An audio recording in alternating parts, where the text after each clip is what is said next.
Chapter 14. Then I saw the Lamb standing on Mount Zion, and with him were 144,000 who had his name and his Father's name written on their foreheads. And I heard a sound from heaven like the roaring of a great waterfall or the rolling of mighty thunder. It was like the sound of many harpists playing together. This great choir sang a wonderful new song in front of the throne of God and before the 4 living beings and the 24 elders. And no one could learn this song except those 144,000 who had been redeemed from the earth. For they are spiritually undefiled, pure as virgins, following the Lamb wherever he goes. They have been purchased from among the people on the earth as a special offering to God and to the Lamb. No falsehood can be charged against them. They are blameless. And I saw another angel flying through the heavens carrying the everlasting good news to preach to the people who belong to this world, to every nation, tribe, language, and people. Fear God, he shouted. Give glory to him, for the time has come when he will sit as judge. Worship him who made heaven and earth, the sea and all the springs of water. Then another angel followed him through the skies, shouting, Babylon is fallen! That great city is fallen, because she seduced the nations of the world and made them drink the wine of her passionate immorality.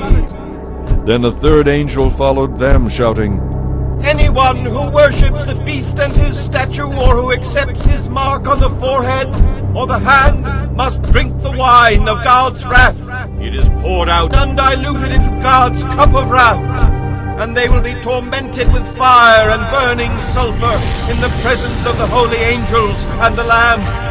The smoke of their torment rises forever and ever, and they will have no relief day or night, for they have worshipped the beast and his statue, and have accepted the mark of his name. Let this encourage God's holy people to endure persecution patiently, and remain firm to the end, obeying his commands and trusting in Jesus.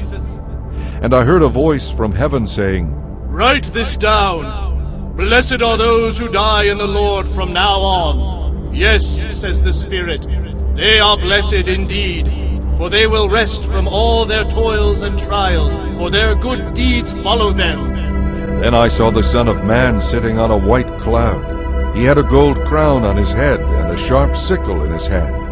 Then an angel came from the temple and called out in a loud voice to the one sitting on the cloud, Use the sickle, for the time has come for you to harvest. The crop is ripe on the earth. So the one sitting on the cloud swung his sickle over the earth, and the whole earth was harvested. After that, another angel came from the temple in heaven, and he also had a sharp sickle.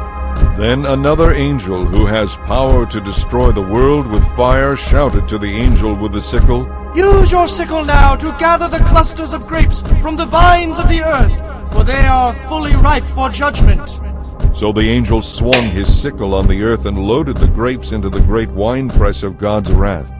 And the grapes were trodden in the winepress outside the city, and blood flowed from the winepress in a stream about 180 miles long, and as high as a horse's bridle.